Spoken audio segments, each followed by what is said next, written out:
Shalom. Mari kita membuka acara ibadah kita dengan doa. Kita mempersiapkan setiap hati pikiran kita kepada Tuhan. Mari kita tertuju pada Tuhan. Namun sebelum itu kita akan menutup pujian dengan masuk ke ruang Maha Kudus.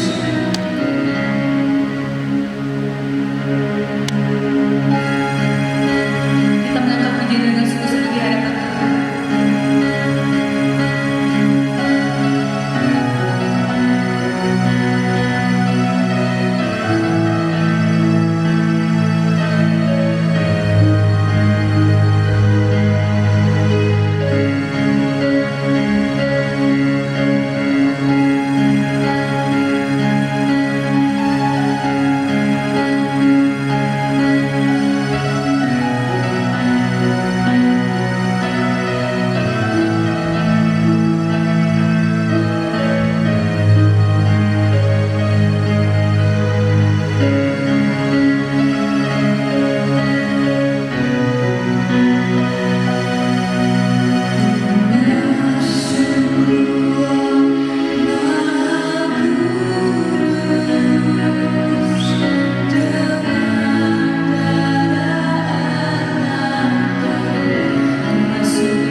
Baiklah, untuk membuka acara ibadah kita dengan doa dengan kasih, Ibu Siska yang diiring kita di dalam doa.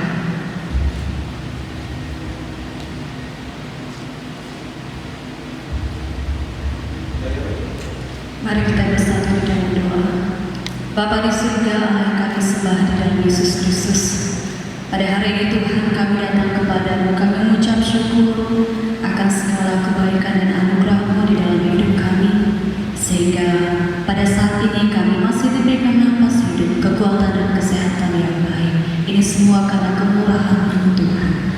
Bapa di surga, pada saat ini kami datang kepadamu, kami mau merendahkan diri kami di hadapan-Mu. Terlebih Tuhan, sebelum kami lebih jauh untuk memuji memuliakan nama-Mu, pada saat ini kami mau berdoa dalam ibadah kami. Biarlah Tuhan senantiasa boleh ada di tempat ini, sehingga ibadah kami ini boleh berjalan dengan baik. Terlebih kami berdoa untuk anak-anak Tuhan yang ambil bagian dalam pelayanan ibadah pada hari ini, pemimpin pujian, para singer, pemain musik, terlebih khusus untuk hamba-Mu yang akan menyampaikan firman Tuhan untuk kami semua. Biarlah Tuhan boleh memberkati mereka, tutup bungkus mereka dengan kuat kuasa Roh Kudus-Mu Tuhan, supaya mereka boleh melayani sesuai dengan talenta dan anugerah yang sudah Tuhan anugerahkan kepada mereka. Begitu pula Tuhan Yesus, kami berdoa untuk kami sebagai jemaat-Mu. Kami yakin dan percaya bahwa Tuhan juga ada di dalam hati kami, sehingga ibadah yang kami lakukan pada hari ini boleh berkenan kepada-Mu. Dan kami serahkan ibadah kami ini dari awal, pertengahan, hingga berakhirnya nanti. Biarlah hanya nama-Mu yang kami puji dan kami muliakan. Terima kasih Tuhan Yesus. Kami serahkan dan kami buka ibadah kami pada hari ini hanya dalam nama anak-Mu Yesus Kristus yang menjadi Tuhan dan Juru Selamat dalam hidup kami. Haleluya. Amin. Terima kasih. Selanjutnya kita akan memuji Tuhan dengan mengangkat pujian yang menyatakan sungai sukacita.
Kita buka dengan kitab Matius pasal 24 ayat yang ke-15 sampai dengan 21. Yang bertugas kami persilahkan. Berikut di atas siksaan yang berat dan mesias-mesias palsu. Jadi apabila kamu melihat pembinasan biji berdiri di tempat kudus, menurut firman yang disampaikan oleh Nabi Daniel, para pembaca hendaklah memperhatikannya. Maka orang-orang yang di Yudea haruslah melarikan diri ke pegunungan. Orang yang sedang diperanginan di atas rumah janganlah ia turun untuk mengambil barang-barang dari rumahnya.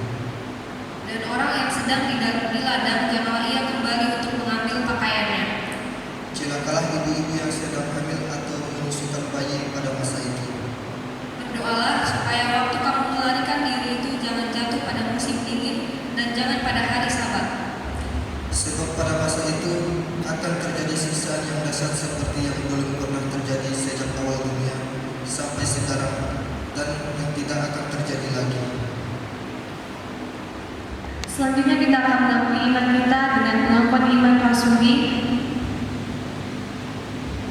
Pengakuan iman. Aku percaya kepada Allah, Bapa yang Maha Kuasa, Khalik lahir dan bumi, dan kepada Yesus Kristus, Anaknya yang tunggal, Tuhan kita, yang dikandung daripada Roh Kudus, lahir dari anak darah Maria, yang menderita di bawah pemerintahan Pontius Pilatus, disalibkan, mati dan dikuburkan, turun ke dalam kerajaan maut, pada hari yang ketiga, bangkit pula dari antara orang mati, naik ke surga, duduk di sebelah kanan Allah Bapa yang Maha Kuasa, dan akan datang dari sana untuk menghakimi orang yang hidup dan yang mati. Aku percaya kepada Roh Kudus, gereja yang kudus dan am, persekutuan orang kudus, pengampunan dosa, kebangkitan dari dan kehidupan yang kekal. Amin.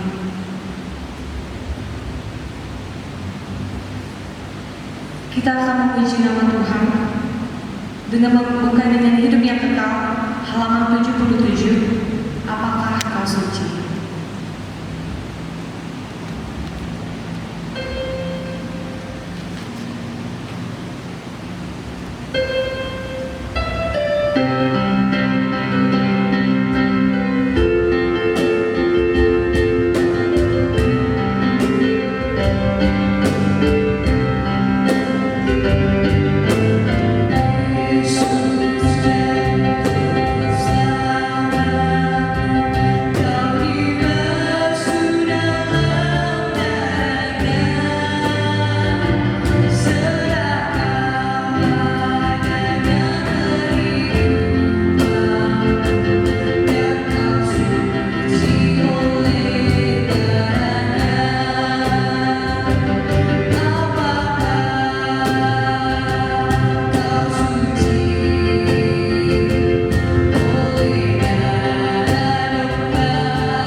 Gembala sidang kita, pendeta sidang agam, waktu dan tempat kami persembahkan.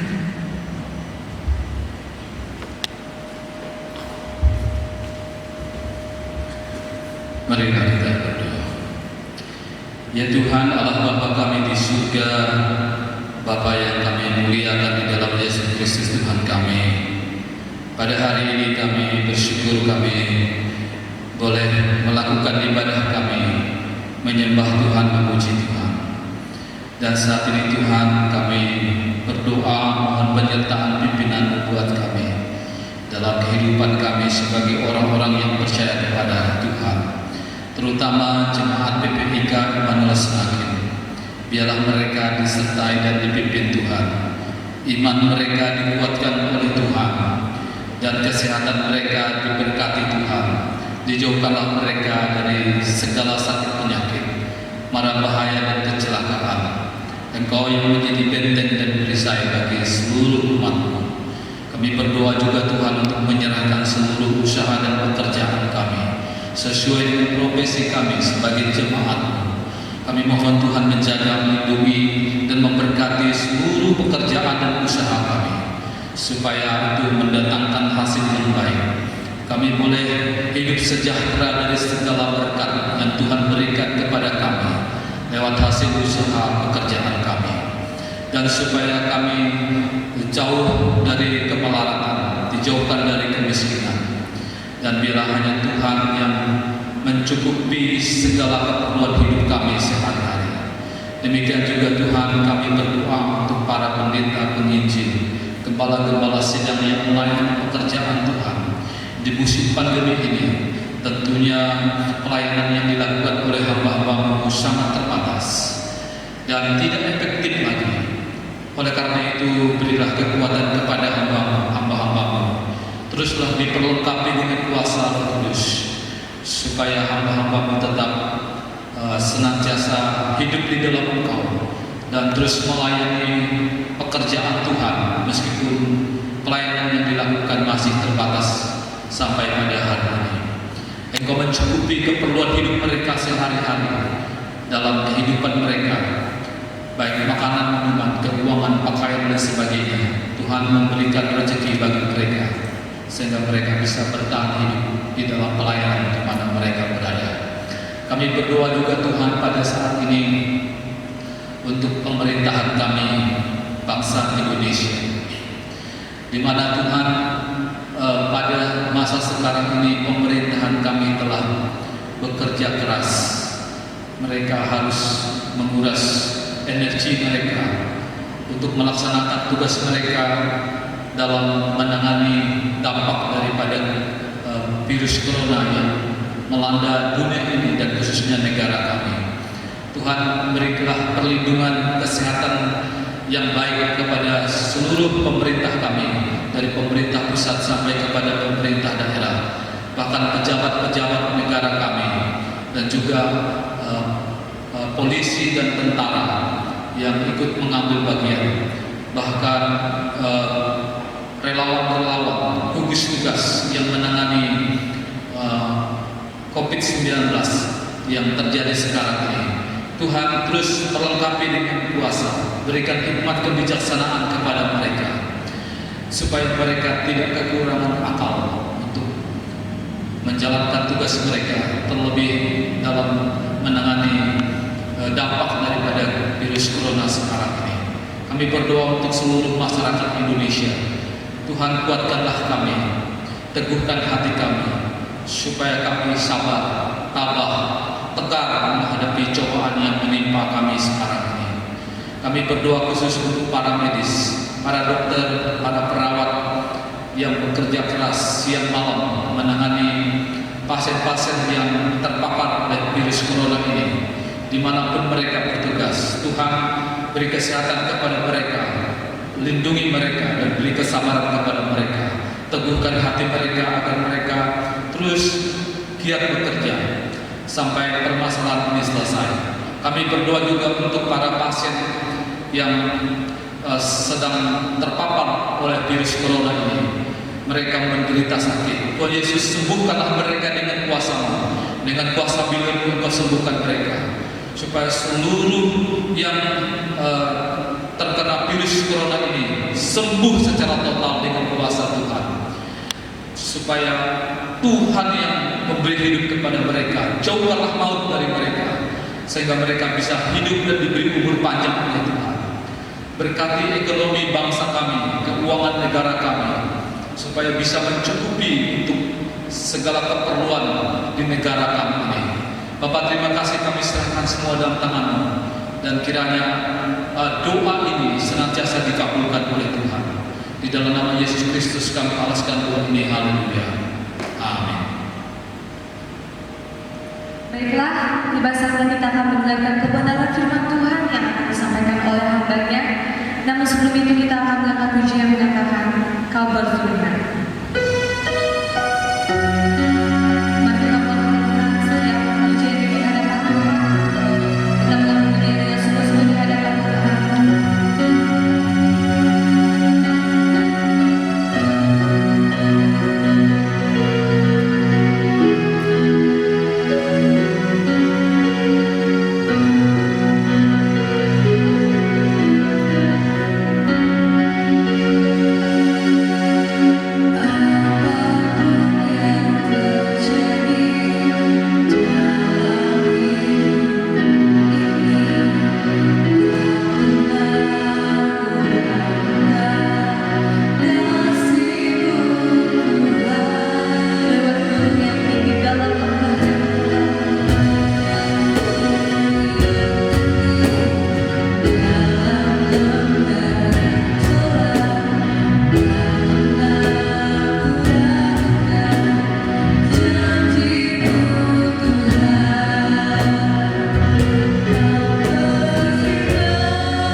Pada homilinya kami persilakan.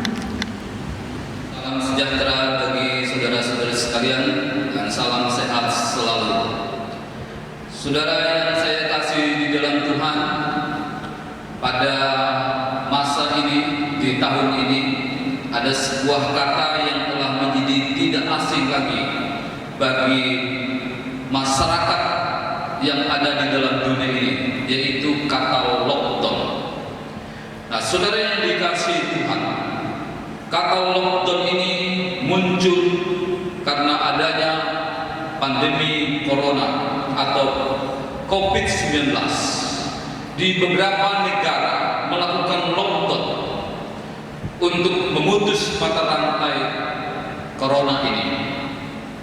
Saudara, lockdown artinya situasi yang melarang warga atau masyarakat untuk masuk ke suatu tempat karena kondisi darurat. Negara menutup perbatasan atau daerah ataupun wilayah. Orang luar tidak boleh masuk dan orang dalam tidak boleh keluar. Itu artinya di lockdown. Tujuan lockdown adalah untuk melindungi masyarakat dari hal yang membahayakannya. Oleh karena itu pada hari ini saya akan menyampaikan firman Tuhan dengan judul lockdown. Di Alkitab tidak ada kata lockdown, tetapi praktek dan pemberlakuan lockdown disebutkan dalam Alkitab. Seperti apakah lockdown dalam Alkitab? Oleh karena itu pada hari ini saya akan membacakan Injil Matius pasal 24 ayat 15 sampai dengan ayat yang ke-21. Bunyinya demikian. Jadi apabila kamu melihat pembinasa keji berdiri di tempat kudus, menurut firman yang disampaikan oleh Nabi Daniel, para pembaca hendaklah memperhatikannya. Maka orang-orang yang di Yudea haruslah melarikan diri ke pegunungan. Orang yang sedang di peranginan di atas rumah janganlah ia turun untuk mengambil barang-barang di rumahnya. Dan orang yang sedang di ladang janganlah ia kembali untuk mengambil pakaiannya. Celakalah ibu-ibu yang sedang hamil atau yang menyusukan bayi pada masa itu. Berdoalah supaya waktu kamu melarikan diri itu jangan jatuh pada musim dingin dan jangan pada hari Sabat. Sebab pada masa itu akan terjadi siksaan yang dahsyat seperti yang belum pernah terjadi sejak awal dunia sampai sekarang, dan yang tidak akan terjadi lagi. Amin.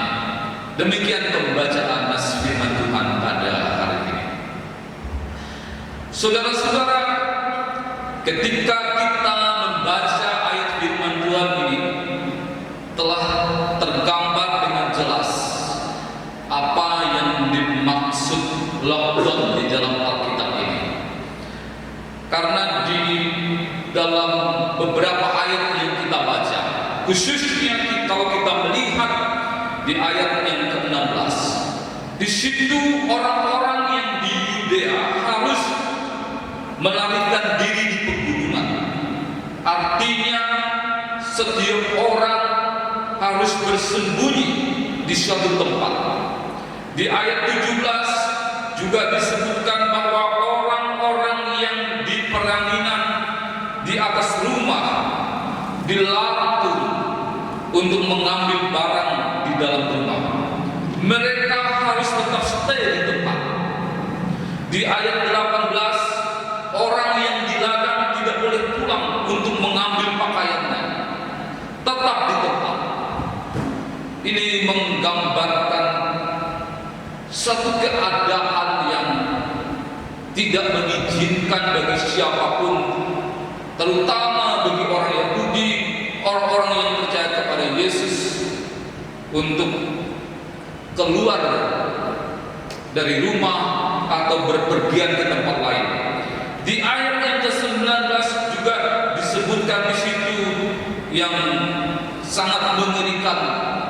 pada waktu itu adalah bagi ibu-ibu yang sedang hamil dan yang sedang menyusui, karena mereka sulit untuk bersembunyi atau melarikan diri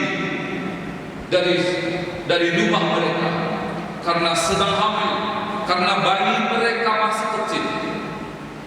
Dan saudara-saudara, tapi itu adalah sebuah keadaan yang menunjukkan ada satu bahaya yang bisa terjadi kepada siapapun, dan terutama kepada orang-orang yang percaya kepada Tuhan. Semua orang yang tidak mau menuruti paham ataupun perintah akan mengalami satu kesulitan, akan mengalami sebuah persoalan hidup. Oleh karena itu, apa yang disampaikan oleh Yesus dalam firman Tuhan ini harus didengar dan diperhatikan serta dilakukan oleh setiap orang ketika peristiwa itu terjadi. Karena keadaan atau kondisi yang dikisahkan dalam Alkitab yang kita baca hari ini telah menggambarkan suatu keadaan darurat, sehingga harus diadakan semacam lockdown atau isolasi diri, tidak boleh berkeliaran di luar dan stay di tempat, sebab berbahaya atau ada ancaman besar yang bisa mengancam orang-orang yang percaya kepada Tuhan. Inilah suatu keadaan yang darurat. Ayat firman Tuhan ini merupakan isi khotbah Tuhan Yesus tentang nubuat akhir zaman yang disampaikannya di sebuah bukit pada zaman dahulu. Ancaman yang akan terjadi pada waktu akhir zaman itu bukan tentang virus yang terjadi sekarang ini, tetapi akan muncul suatu rezim atau seorang penguasa yang akan berkuasa di dunia ini dan akan memerintah. Dia itu disebut oleh Yesus adalah seorang pembinasa keji. Itu yang kita lihat tadi di ayat yang ke-15. Yang dimaksud Yesus tentu ini bukan seorang yang bernama Hitler yang pernah berkuasa pada abad itu dan telah membunuh, membinasakan 11 juta orang yang diperanginya atau yang dibunuhnya. Di dalamnya terdapat 6 juta orang Yahudi. Hitler pernah menyeret dunia ke dalam perang secara global pada waktu itu, yang menyebabkan korban 70 juta orang meninggal dunia akibat perang itu. Itu di zaman Hitler, seorang penguasa Nazi Jerman pada waktu itu. Tapi yang dibicarakan Yesus di sini dalam ayat firman Tuhan pada hari ini bukan Hitler, bukan juga yang lain. Yang dimaksud nas firman Tuhan hari ini adalah seorang penguasa yang disebut antikristus yang akan muncul di akhir zaman ini. Musuh utamanya adalah orang Yahudi, dan yang kedua adalah orang-orang Kristen yang fanatik, dan yang ketiga adalah etnis atau suku bangsa yang tidak mau menuruti pahamnya. Itulah musuh daripada raja antikristus itu. Di saudara yang dikasih Tuhan, semua orang yang tidak mau menuruti pahamnya akan mengalami aniaya, terutama orang Yahudi dan kemudian orang Kristen yang sungguh-sungguh beriman kepada Kristus. Ketika penguasa antikristus ini kuasa akan menimbulkan dampak dan permasalahan besar di dunia ini. Itu sebabnya orang Yahudi dan orang Kristen dilarang keluar, harus bersembunyi atau stay di tempat. Itu yang dikatakan Yesus di dalam ayat firman Tuhan ini. Oleh karena itu Bapak Ibu Saudara-saudari yang saya kasih dalam Tuhan, untuk menghadapi keadaan dan kondisi seperti ini diperlukan sekurangnya ada 3 sikap. Yang pertama, ketaatan terhadap perintah atau larangan. Yesus mengatakan, yang di Yudea lari di pegunungan, yang di ladang jangan pulang ke rumah, yang di peranginan jangan turun mengambil barang di rumah, dan lain sebagainya seterusnya. Ini adalah larangan. Nah, oleh karena itu Bapak Ibu Saudara-saudari yang dikasihi Tuhan, karena ini bersifat darurat dan berbahaya, maka dibutuhkan sebuah ketaatan terhadap perintah maupun terhadap larangan itu. Jangan sampai terjadi seperti musim pandemi ini, pemerintah melarang masyarakatnya untuk berkumpul dalam jumlah yang besar. Pemerintah menganjurkan masyarakatnya untuk memakai masker dan mencuci tangan, menjaga jarak. Tapi ternyata ada yang melanggarnya, ada yang tidak mengindahkan perintah ini. Sehingga apa yang terjadi? Serangan dari virus corona itu bukan berkurang, tapi malah bertambah. Itu akibat ketidaktaatan.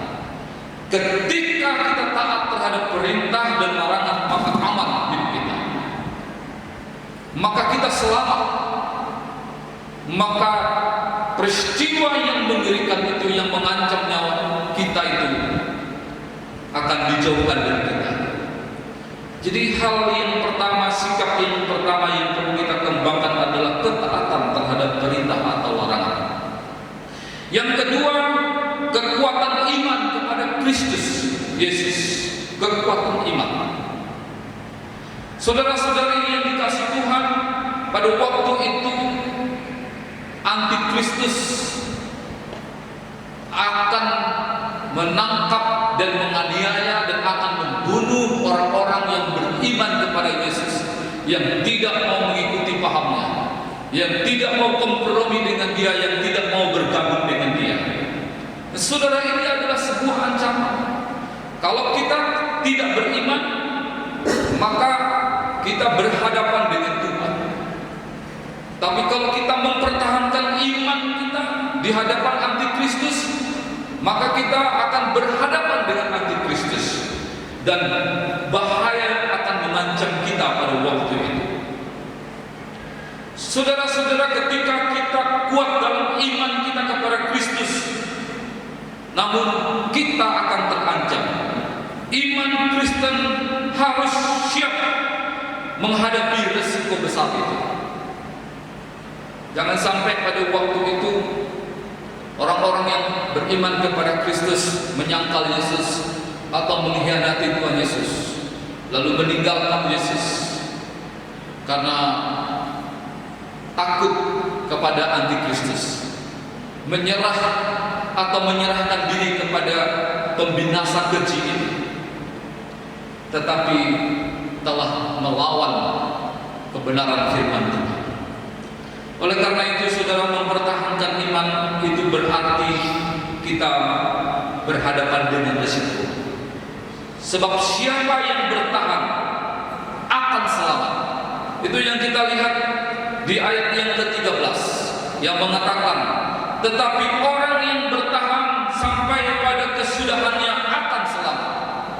Ketika kita mempertahankan iman kita kepada Kristus, kita tidak mau menyerah dan tidak mau berkompromi dengan penguasa antikristus pada waktu itu, dan mungkin kita lebih memilih untuk menjadi martir, mati syahid karena mempertahankan iman kita. Tapi nyawa kita, roh dan jiwa kita akan diselamatkan oleh Tuhan. Itu yang kedua, yaitu kekuatan iman kepada Kristus. Yang terakhir, yang ketiga, sikap yang ketiga adalah ketabahan atau keteguhan menghadapi permasalahan. Orang percaya harus mampu bertahan menghadapi suatu kesulitan atau penderitaan hidup. Pandemi yang kita alami di negara kita pada musim ini, di mana kita dilarang oleh pemerintah untuk berpergian terlalu jauh, kita dilarang berkumpul, berkerumun, kita disuruh memakai masker dan lain sebagainya. Ada protokol yang diberlakukan oleh pemerintah, dan semuanya itu untuk menjaga diri sendiri supaya tidak terpapar oleh virus corona itu. Nah, dalam kondisi ini sudah berjalan kurang lebih 3 bulan di Indonesia. Tetapi ada orang-orang yang tidak sabar. Ada orang yang merasa sudah tidak kuat lagi, lalu melakukan perlawanan, protes, melakukan semacam tindakan-tindakan yang tidak baik terhadap aparat dan sebagainya, karena tidak kuat, tidak tabah, tidak tegar menghadapi cobaan yang terjadi sekarang ini.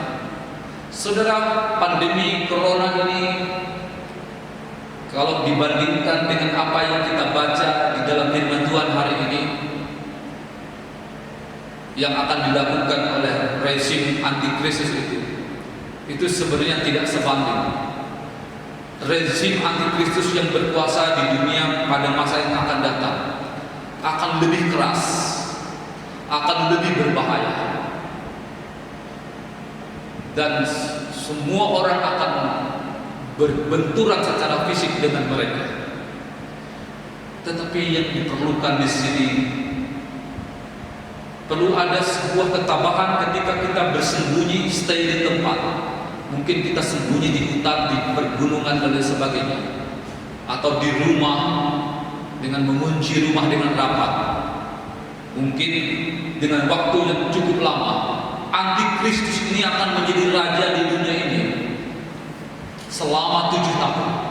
7 tahun bukan suatu waktu yang sebentar, bukan waktu yang singkat. Selama 7 tahun kita harus bersembunyi, kita harus melarikan diri dari hadapan mereka. Maka dituntut kesabaran, dituntut ketabahan, keteguhan hati kita untuk menghadapi tantangan ini. Nah, oleh karena itu, saudara-saudara yang saya kasih dalam Tuhan, apakah kita siap untuk menghadapi keadaan darurat seperti ini? Dan oleh karena itu, saudara-saudari yang saya kasih di dalam Tuhan, marilah kita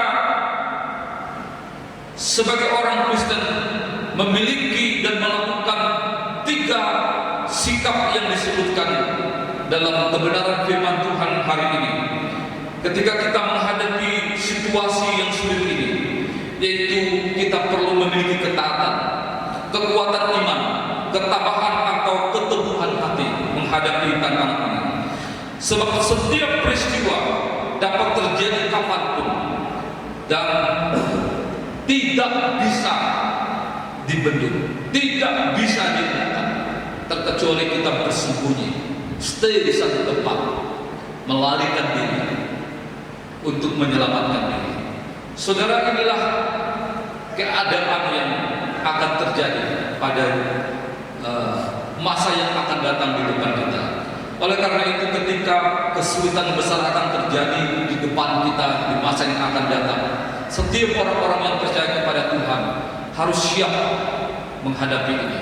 Kesiapan dalam iman, kesiapan dalam mental, bahkan dalam ketaatan, ini sangat penting bagi kita.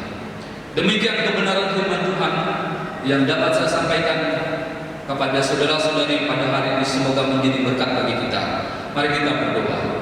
Bapa di surga, terima kasih atas firman-Mu yang sudah kami baca dan kami dengar. menjadi perenungan yang penting bagi kami. Semoga firman-Mu akan memperlengkapi kami, menjadi senjata bagi kami, dan menguatkan iman kami, menguatkan mental kami, dan menjadi ketaatan bagi kami. Kami berterima kasih atas firman-Mu ini, dan firman-Mu berkuasa atas kami. Di dalam nama Yesus Kristus kami berdoa, haleluya. Amin.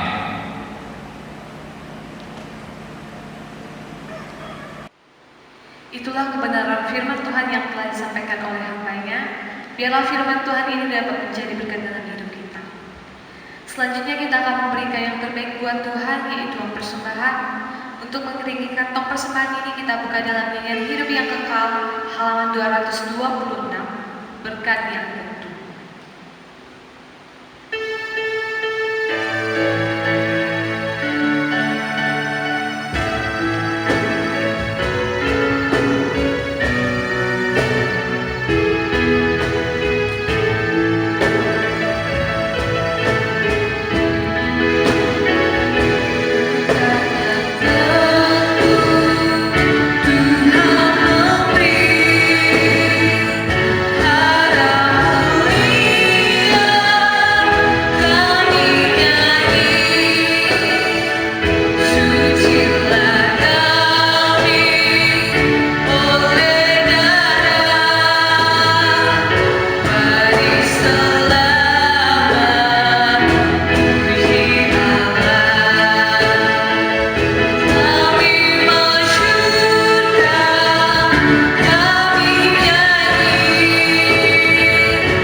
Membawakan persembahan ini dengan kasih Ibu Salina yang penting kita ke dalam doa.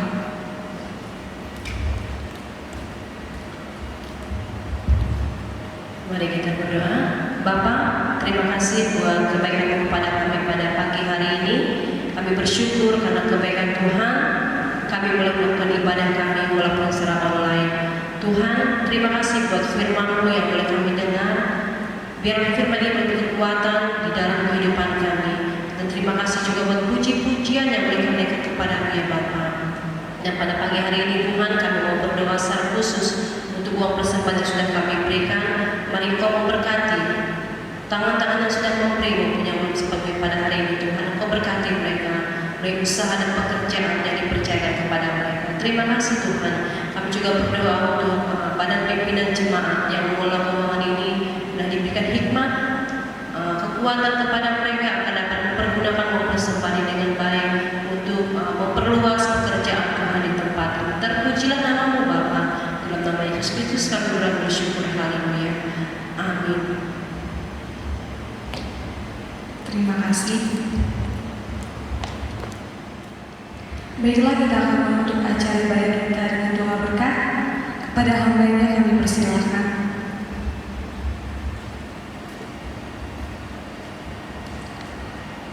Marilah kita mengakhiri ibadah kita ini dengan doa berkat. Ya Tuhan Allah Bapa kami di surga, Bapa yang kami muliakan di dalam nama Yesus Tuhan kami mengucapkan syukur dan terima kasih atas penyertaan dan berkat-Mu melalui ibadah yang sudah kami jalankan hari ini. Kami sudah selesai melakukannya. Biarlah berkat kebenaran firman-Mu yang kami dengar menjadi kekuatan bagi iman kami. Oleh karena itu, Bapak, Ibu, saudara-saudari yang saya kasih di dalam Tuhan, kiranya berkat penyertaan pimpinan dari Allah Bapa, kasih karunia anugerah dari Yesus Kristus, dan persekutuan di dalam Roh Kudus menyertai saudara-saudara sekalian dari dulu sekarang hingga selamanya.